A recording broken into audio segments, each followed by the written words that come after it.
Туугандар, ассаламу алейкум. Хизметтибиз Корея өлкөсүнөн Kia Bongo у нас келип түштү. Абалы полный жакшы туугандар, родной окраста. Чыгарылган жылы 2020. Кыймыл катышынын көлөмү 2.5 евро 6 мотордо туугандар, 133.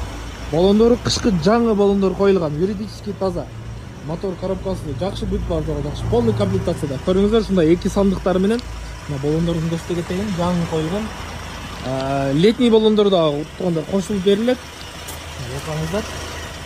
Ички абалы. Повторитель повороту бар, ички абалы айнектер электрический, ушундай кожалар айрып жыртык жерлери жок. Көрүңүздөр, коричневый кара кожа салонда комбинированный ушундай. Полный мультируль, пробеги 184 000 чакырым жүргөн, антирадары бар, чоң монитор, задний камера, подогрев обдувтары бар, руля бар, механикада туугандар, регистраторлары бар, артка алды. Басы туугандар 1 100 000 сом, содалашуу жолу болот туугандар. Чала бериңиздер. Летний баллондор да кошулуп берилет белекке, үстүндө багажниктер менен туугандар. Чала бериңиз.